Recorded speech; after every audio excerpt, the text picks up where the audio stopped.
आज मतदान प्रदेश में संपन्न हुआ है। इस मामले में सर क्या कहना चाहें, कितने संतुष्ट हैं आप? जो खबर आ रही है, झुंझुनू लोकसभा की 8 विधानसभा में कांग्रेस लीड कर रही है और बहुत बड़े मार्जिन से लीड कर रही है और हम लाखों वोटों के मार्जिन से चुनाव जीत रहे हैं। इसमें सर जैसे वोटिंग जो परसेंटेज है वो कम रहता है, वो ज़्यादातर मामलों में देखा गया है कि कांग्रेस के ही पक्ष में जाता है। इस पर क्या कहना चाहेंगे आप? देखिए, गरीब जो तबका है जिसको सरकार से आशा रहती है, जो पिछले भजनलाल सरकार के आने के बाद में उसकी आशा टूट गई, वो तबका खुलकर कांग्रेस के पक्ष में आया है। और जो ऐसा तबका जो भाजपा के 400 पार के जुमले में आया हुआ है, जिसको लग रहा है कि हम तो चुनाव जीत रहे हैं, वो अपने घर से ही नहीं निकले और बेरोजगार युवाओं ने, अल्पसंख्यकों ने और जो जो जरूरतमंद तबका है उसने खुलकर कांग्रेस के पक्ष में वोट दिया है। तो जो कांग्रेस का वोट है वो तो पूरा पूरा पड़ा है और बीजेपी का वोट अपने घर से ही बाहर नहीं निकला।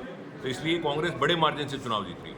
यानी आप भी मानते हैं कि जो भाजपा का पारंपरिक वोट बैंक है वो अपने घरों से बाहर नहीं निकला, जबकि जो कांग्रेस का जो वोट बैंक है पूरी तरीके से मतलब वोट पोलिंग हुई इनकी।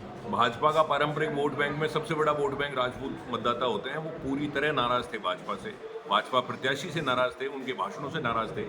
जब वो नहीं निकले तो उनसे जुड़ी हुई जो अन्य जातियां थी वो भी बाहर नहीं निकली। इसलिए भाजपा का मतदान बहुत कम रहा। और आप देखिए कि गाँवों में मतदान ज़्यादा हुआ है, शहरों में मतदान कम हुआ है। शहरी मतदाता आमतौर पर भाजपा का मतदाता माना जाता है, तो ग्रामीण मतदाता जो सरकार से अलग अलग योजनाओं से जुड़ा होता है उसने पूरा कांग्रेस के पक्ष में वोट दिया। झुंझुनू के 4-5 जो गांव ऐसे भी जहाँ पर नहर की समस्या को लेकर उन्होंने मतलब मतदान का बहिष्कार किया है, तो क्या मानते हैं कि नहर के मुद्दे ने कितनी अहम भूमिका इस चुनाव में झुंझुनू में निभाई है? नहर और अग्निवीर ये 2 बड़े मुद्दे रहे इस चुनाव में। नहर के मुद्दे पर हर गांव में कांग्रेस के पक्ष में रहा और भजनलाल शर्मा जो राजस्थान के मुख्यमंत्री है, उन्होंने जिले की जनता के साथ जो धोखा किया उसके खिलाफ बहुत सारे गांवों ने मतदान का बहिष्कार किया। हालांकि कांग्रेस ही मानती है कि मतदान के बहिष्कार की जगह मतदान उनके खिलाफ किया जाता, वो ज़्यादा अच्छा रहता, लोकतंत्र के लिए अच्छा रहता।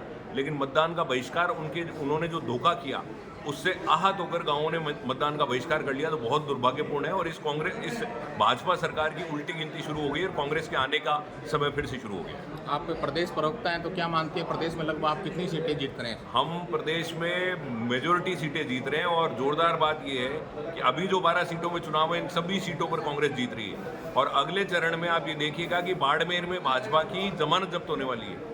ये स्थिति हो गई है भारतीय जनता पार्टी की। इनका वोटर पूरी तरह निराश हो चुका है, इनके नेता पूरी तरह निराश हो चुके हैं। वसुंधरा राजे उनकी सबसे बड़ी नेता है, वो झालावाड़ के अलावा कहीं प्रचार नहीं कर रही हैं। इसलिए इनकी स्थिति बहुत गंभीर है और आज के बाद में इस मोदी सरकार की उल्टी गिनती शुरू हो गई। यानी कि वसुंधरा की नाराजगी भी भाजपा को भारी पड़ने वाली है। हाँ बिल्कुल, जो बड़े नेता हैं उनको पूरों को सबको घर बैठा दिया इन लोगों ने और केवल 2 लोग, नरेंद्र मोदी और अमित शाह, पूरी भाजपा को गवर्न करने की कोशिश कर रहे हैं। इसलिए इनके नेताओं में नाराजगी है, कोई इनके लिए काम नहीं करना चाहता, सब अपने अपने घर बैठे हैं। इसीलिए वोटिंग बहुत कम हुई है इनकी। झुंझुनू से भी सांसद है ओला बनते हैं, तो क्या राजनीतिक परिदृश्य में कुछ बदलाव आएगा? क्या मानना है आपका? बिल्कुल, जो पहले शीशराम जी ओला दिल्ली में रहते थे और जिले का हर आदमी दिल्ली जा सकता था, वही परिपाटी फिर से शुरू होगी। पिछले 10 साल से ये परिपाटी बंद हो गई थी क्योंकि हमने किसी एक व्यक्ति के नाम पर वोट देकर लोगों को भेज दिया। वो मिलते नहीं थे, वो केवल ये चुनाव में आते थे कि मोदी के नाम पर वोट दे दो। लेकिन अब वो परिपाटी फिर से बदलेगी, दिल्ली का वो बंगला फिर से आबाद होगा, लोगों की जन समस्याएं सुनी जाएंगी, लोगों की समस्याएं संसद में फिर से उठने लगेंगी। ये बहुत बड़ा फर्क होगा। राजस्थान में मोदी इफेक्ट देखने को नहीं मिला क्या आप? राजस्थान नहीं, पूरे भारत में अब कोई मोदी इफेक्ट नहीं है।